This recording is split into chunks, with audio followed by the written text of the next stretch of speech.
नमस्कार साथियों, आज की वीडियो में मैं आपके एक ऐसी प्रॉब्लम का सॉल्यूशन लेकर आया हूं जिसके माध्यम से आप ये समझ पाओगे कि हमारे पौधे की किस अवस्था में कौन-कौन से खादों की जरूरत होती है और ये हर एक फसल पर इंप्लीमेंट होगा। हर एक फसल में आप ऐसा कर सकते हैं, हर एक पौधे के लिए अप्लाई कर सकते हैं, चाहे वो किसी भी प्रकार के बाग लगे हुए हैं, चाहे किसी प्रकार की फसल है।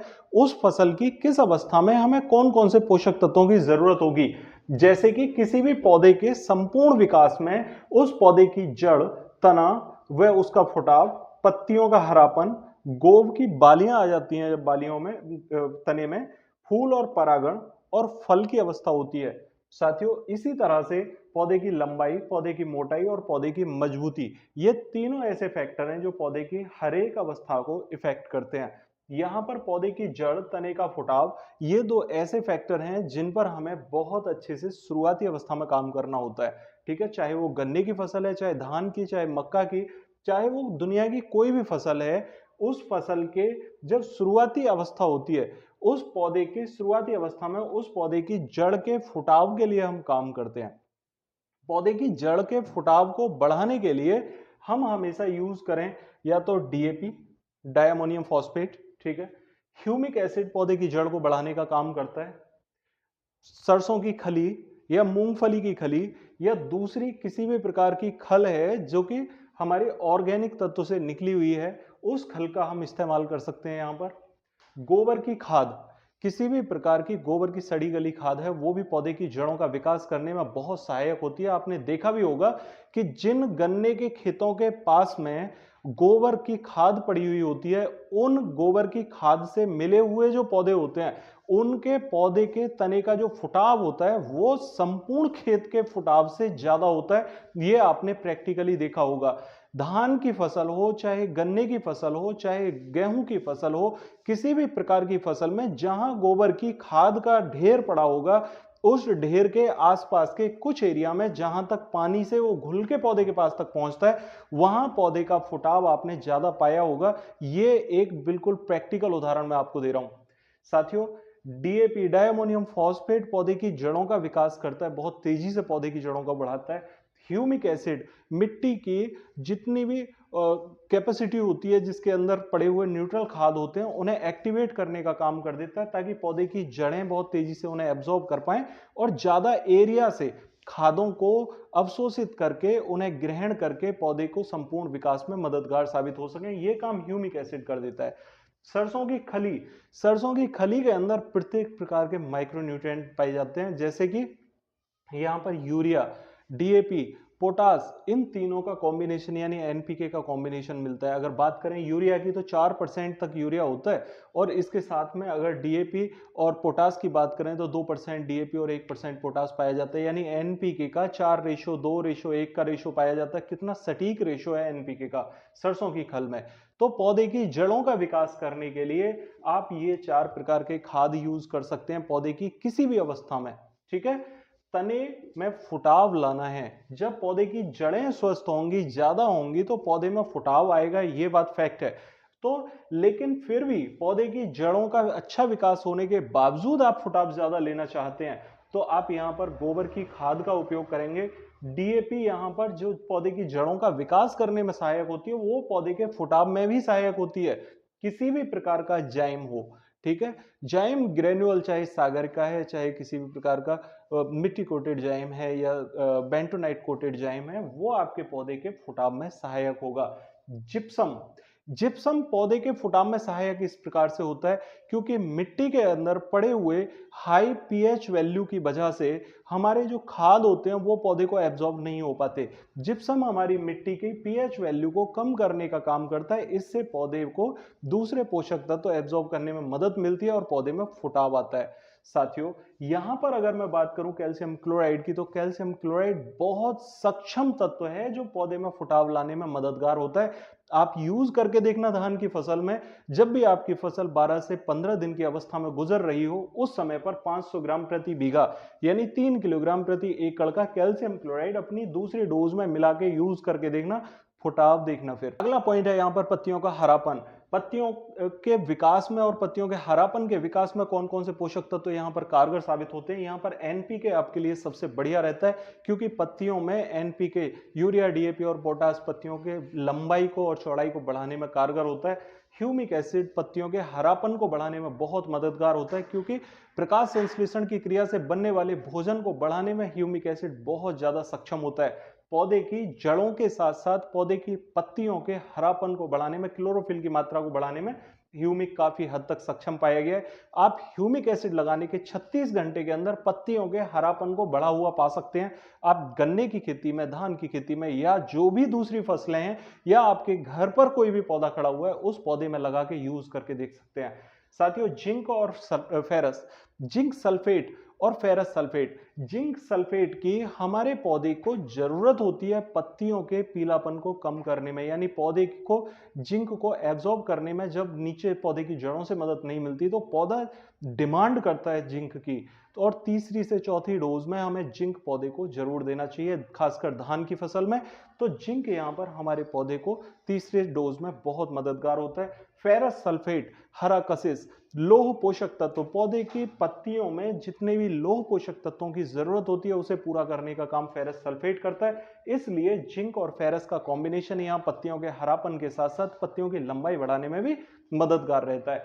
साथियों, अब बात आ जाती है गोभ में पल रही बालियों की। जब तक हमारा पत्तियों का हरापन हो गया, तने की बढ़वार हो गई, सारी व्यवस्था पूरी होने के बाद जैसे ही हम देखते हैं कि पौधे के तने में 3 गांठें आ रही हैं, गांठें बनने के साथ ही यहां पर गोभ में बालियों का पनपना प्रारंभ हो जाता है, बालियां बनने लगती हैं। आपने देखा होगा ये अवस्था आती है 40 से 45 दिन वाली, जिसमें कि जब हम पौधे के तने को बीच से निकालते हैं, फाड़ते चले जाओ उसे, और बीच में देखेंगे तो वहां पर छोटी सी बाल हमें नजर आती है। ये अवस्था होती है हमारी गोभ में बालियों वाली। इस अवस्था में हमारे पौधे को वो सभी पोषक तत्व तो चाहिए होते हैं जो कि हमारे धान में या गन्ने में या गेहूं में पाए जाते हैं। हमें अपने जो धान यानी चावल या गेहूं या गन्ना है उसके अंदर तो सारे पोषक तत्व तो चाहिए, लेकिन जब बालियां बन रही होती हैं उस अवस्था में हम अपने पौधे को कोई भी खाद नहीं देते। इसे ऐसे समझ सकते हो जैसे एक माँ के पेट में पल रहा भ्रूण होता है, उसको वो सारे पोषक तत्व तो चाहिए होते हैं जो एक माँ को चाहिए होते हैं। तो वैसे ही जो गोभ में बालियां पनप रही होती हैं, उन बालियों को, दानों को भराव करने के लिए वो संपूर्ण पोषक तत्व तो चाहिए जिनकी उन्हें जरूरत है। यहां पर हमारी बालियों के भराव के लिए कैल्शियम बहुत कारगर साबित होता है, डीएपी बहुत जरूरी होता है। यहां पर पोटास की अगर बात करें, पोटास हमारे दाने को भरने में कारगर साबित होता है, इसलिए पोटास की भी जरूरत होती है। सल्फर हमारे दाने के अंदर जो तेलीय कंटेंट होता है उसे बढ़ाने का काम करता है, इसलिए सल्फर की जरूरत होती है। यहां पर आप कंफ्यूज ना हो किसी भी प्रकार से। डीएपी, डायमोनियम फॉस्फेट अगर आपके पास है, 1 डोज डीएपी की लगा सकते हैं जब बालियां गोभ में पल रही हों या बन रही हों उस अवस्था में। पोटास, डीएपी के साथ आप पोटास का कॉम्बिनेशन ले सकते हैं, यानी कि 05234 एक अच्छा सॉल्यूशन है, और इसके साथ में बोरॉन भी मिक्स करके आप लगा सकते हैं। ये कितना गजब का फॉर्मुलेशन बनेगा, इसका उपयोग करके आपको लाभ यहां पर जरूर देखने को मिलेंगे। साथियों, सल्फर यहां पर WDG 90% आपको लेनी होगी, क्योंकि इस अवस्था में अगर आप दानेदार सल्फर का यूज करेंगे तो पौधे को 20 से 25 दिन का समय नहीं होता सल्फर को एब्जॉर्ब करने के लिए। तो WDG सल्फर जो कि 36 से 48 घंटे में पौधे को एब्जॉर्ब होने लगती है, उस अवस्था में आप WDG सल्फर 90% का उपयोग करें। पोटास आप 0050 लगाएं, ताकि उस अवस्था में जैसे ही जरूरत पौधे के दाने को हो वो दाना वहां पर एब्जॉर्ब कर सके। डीएपी, डायमोनियम फॉस्फेट को आप पानी के साथ में घोल बनाकर भी चला सकते हैं, इससे आपको अच्छे रिजल्ट जरूर देखने को मिलेंगे। तो ये था जब गोभ में बालियां पनप रही हूं उस अवस्था में दिए जाने वाले खाद हैं। ठीक है। फूल और परागण, जब फूल बनने की अवस्था आती है, यहां पर हमारे पौधे की लंबाई पूरी हो गई, पौधे की बालियां गोभ में पनपने लगी हैं, लेकिन कुछ ऐसे पौधे जिनमें कि पहले फूल निकलता है, फूल बनता है, उस अवस्था में हमें क्या करना होता है, पौधे की लंबाई को रोकना होता है। अगर पौधा अनियंत्रित रूप से ऊपर बढ़ता चला जा रहा है तो उसकी फूल बनने वाली जो कैपेसिटी होगी वो कम हो जाएगी, फूल कम बनेगा पौधे में और हमारे उत्पादन को सीधे सीधे इफेक्टेड करेगा। ठीक है, इसलिए फूल बनते समय हमें पौधे की लंबाई को रोकना होता है ताकि वो फूल पर अपना फोकस कर सके। इस अवस्था में अगर पौधे की लंबाई ज्यादा बढ़ती चली जा रही है तो हमें एक ग्रोथ कंट्रोलर पैक्लोब्यूट्राजोल यूज करना होता है। इसे हम 40% 50% की मात्रा में ले सकते हैं और इसकी जो क्वांटिटी है वो 30 से 35 ml होती है। 1 एकड़ जमीन के लिए आप इसका उपयोग कर सकते हैं। जब हमें किसी भी फसल को जल्दी से यूज करना है, यानी कि कोई इस प्रकार की फसल जिसको हमें जल्दी से पकाना है, उस फसल में पैक्लोब्यूट्राजोल बहुत अच्छे रोल प्ले करता है। ठीक है, पौधे की लंबाई को रोक देता है, बालियां जल्दी से आती हैं और फिर वो पकवार में जल्दी चली जाती हैं। इसके साथ में बोरॉन बहुत अच्छा काम करता है यहाँ पर परागण का। जब गोब में पनप रही बालियां यहाँ पर निकल के बाहर आती हैं तो उन बालियों में बनने वाले जो फूल के कण हैं, उन फूल के कणों को बहुत तेजी से फल में कन्वर्ट करने का काम बोरॉन करता है। इस अवस्था में हमें बोरॉन लगाना चाहिए। फल फल आने की अवस्था में, यानी कि कोई भी बालियां हैं जब भरने लगती हैं, फल बनने लगता है या कोई भी फल दूसरी फसल में बन रहा है, उस अवस्था में 0050 और बोरॉन बहुत कारगर होता है।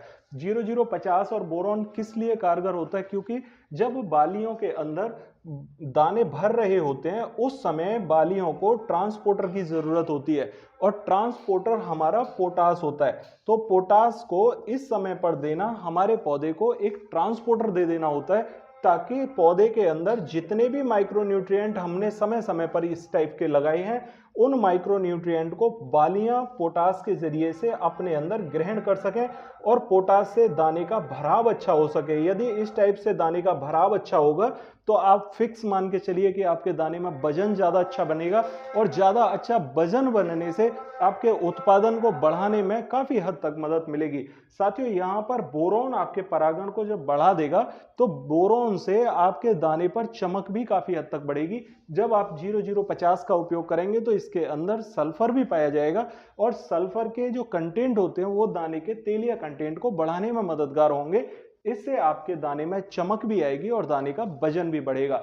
अब बात कर लेते हैं उन फसलों की जिन फसलों में तना ज्यादा मजबूत रहता है। तने की मजबूती के लिए हमें काम करना होता है। गन्ना वर्गीय फसलें हो गई या फिर किसी भी प्रकार के बागान हो गए जिनमें कि हम पॉपुलर के पौधे ले सकते हैं या किसी भी प्रकार के दूसरे पौधे ले सकते हैं जिनके तनों को बढ़ाने में हमें जरूरत होती है दूसरे खादों की।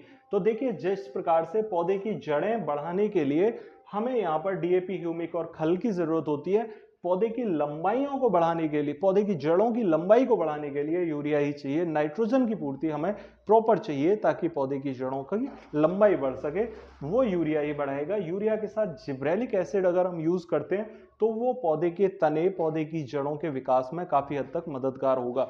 ठीक है, तो जिब्रेलिक एसिड भी यहाँ पर पौधे की जड़ों को और तने को बढ़ाता है। अब अगर बात करें मोटाई की, तो चाहे कोई भी फसल है, किसी भी प्रकार का पौधा है, अगर उसकी मोटाई को आप बढ़ाना चाहते हो तो उस समय पर कैल्शियम, चाहे तो चूने की फॉर्म में दे दो या कैल्शियम नाइट्रेट की फॉर्म में दे दो, कैल्शियम आपके पौधे की मोटाई को बढ़ाने का काम करेगा। यहां पर जिब्रेलिक एसिड भी तने की मोटाई को बढ़ाता है, लेकिन तने को खोखला भी जिब्रेलिक एसिड बना देता है। वो अंदर की जो वजन है उसको बाहर की साइड में बढ़ाने में मददगार होता है जिब्रेलिक एसिड। ठीक है, ह्यूमिक एसिड पौधे की जड़ों का यहां पर विकास करने के साथ साथ तने की मोटाई को और मजबूती को बढ़ाने का काम ह्यूमिक एसिड भी करता है यहां पर। साथियों, अगर सल्फर और पोटास और बोरॉन की बात करी जाए तो सल्फर किसी भी प्रकार की लकड़ी हो या किसी भी प्रकार का तना हो, उस तने की मोटाई में, क्योंकि तेलिया कंटेंट के साथ साथ किसी भी प्रकार की रिक्वायरमेंट को पूरा करने का काम सल्फर करता है, क्योंकि पौधे में प्रकाश संश्लेषण की क्रिया से बनने वाले भोजन और पत्तियों के हरापन को बढ़ाने में सल्फर मददगार होता है। इसलिए सल्फर यहाँ पर पौधे की मोटाई और तने में पोटास, तने के भराव को पूरा करने का काम करता है। जैसा कि हमने यहाँ पर देखा, जब तने को बढ़ाना है तो पोटास की यहाँ पर जरूरत होगी। तो sulphur plus potash plus boron, ये चीजें, बोरॉन हमारे तने के छिलके को मजबूत करने का काम करता है, इसलिए बोरॉन यहाँ पर कारगर साबित होता है। तने से अगर हमारे छिलके को मजबूती मिलने लगे तो कई प्रकार के रोग प्रतिरोधक क्षमताएं तने के साथ में विकसित हो जाती हैं और यहाँ पर हमारी फसल में सल्फर, पोटास और बोरॉन काफी हद तक कारगर होते हैं। अगर हम बात करें यहाँ पर जिब्रेलिक, पैक्लोब्यूट्राजोल और 0050 की, तो तने की मोटाई को बढ़ाने के लिए हम यहाँ पर जिब्रेलिक के साथ पैक्लोब्यूट्राजोल भी यूज कर सकते हैं। एक लें, या तो पैक्लोब्यूट्राजोल या जिब्रेलिक या 0050 का हम यहाँ पर यूज कर सकते हैं। अगर बात करें तने की मजबूती को बढ़ाने में कौन कौन से तत्व हमें मददगार होते हैं, बोरॉन ले सकते हैं। बोरॉन छिलके को मजबूत करेगा तो तना मजबूत होगा। डीएपी, डायमोनियम फॉस्फेट, पौधे की जड़ों से लेकर पूरे संपूर्ण तने को मजबूती प्रदान करने का काम डीएपी करता है। पोटास हमारे तने को भराव के साथ साथ मजबूती भी देता है। साथियों यहाँ पर ferrous sulphate, calcium, zinc, potash और डीएपी, बहुत सारी फसलों को जिंक की कमी महसूस होती है जब वो दाना उसका भर रहा होता है। उस समय पर अगर जिंक हमारे तने के अंदर नहीं है तो हमारे पौधे में भराव इतना अच्छा नहीं रहेगा, इसलिए जिंक यहाँ पर एक बहुत अच्छा फैक्टर है। साथियों यहाँ पर ferrous sulphate, calcium, ferrous sulphate लोह पोषक तत्वों की पूर्ति करने का काम करता है। कैल्शियम यहाँ पर हमारी जैसे हड्डियों में मजबूती प्रदान करने का काम करता है, वैसे ही पौधे के तने को मजबूत करने का काम कैल्शियम करता है। इसलिए पौधे का जब तना विकसित हो रहा हो उस समय पर कैल्शियम हमें जरूर देना चाहिए। साथियों यहाँ पर पोटास, जिस प्रकार से हमारे दाने को भरने का काम पोटास करता है, वैसे ही तने को भरने का काम भी पोटास करता है। तने की मजबूती और तने की मोटाई के लिए पोटास कारगर है। साथियों डीएपी, डायमोनियम फॉस्फेट, जैसा कि मैंने बताया कि डीएपी भी बहुत कारगर है तने की मोटाई को और मजबूती को बढ़ाने के लिए। सल्फर, पोटास और बोरॉन, ये तीनों तत्वों का कॉम्बिनेशन अगर आप किसी भी तने को मजबूती प्रदान करने के लिए देते हैं तो ये तीनों तत्व कारगर साबित होंगे। इस प्रकार से आपके किसी भी प्रकार की फसल है, किसी भी प्रकार का पौधा है, उसमें आप इस अवस्था के अनुसार किसी भी प्रकार का एक कोई भी खाद सेलेक्ट करके अपनी फसल में लगा दीजिए। इससे आपको एक आइडिया हो जाएगा कि आपकी फसल की अवस्था तो चल रही है जड़ वाली और आप लगा रहे हैं वहां पर परागण वाली चीजें, तो उससे आप कंफ्यूजन से बचोगे, किसी भी प्रकार की गलत बहमीली दवाइयां लाने से बचोगे। अपने फसल की अवस्था के अनुसार दवाइयां लाएं, उन्हें अपनी अवस्था के अनुसार यूज करें, अपनी आवश्यकता के अनुसार यूज करें, ताकि आपकी फसल में अनावश्यक खर्चे कम हो सकें। आप अनावश्यक खर्चों से बचोगे, आपकी फसल की उत्पादकता बढ़ेगी, आपका उत्पादन क्षमता बढ़ेगी। साथियों इस प्रकार से आप इसका लाभ उठा सकते हैं। फिर भी अगर आपकी कोई क्वेरी हो तो कमेंट बॉक्स में जरूर पूछिएगा, और यदि चाहते हैं कि ये दूसरे किसान साथियों के साथ में वीडियो शेयर हो और वो भी इसका लाभ उठा सकें तो शेयर करना बिल्कुल ना भूलें। और अगर चैनल पर नए आए हैं तो चैनल को सब्सक्राइब जरूर कर लें ताकि नई वीडियो का नोटिफिकेशन आपको सबसे पहले मिल सके। मिलते हैं अगली वीडियो में, तब तक के लिए नमस्कार किसान साथियों।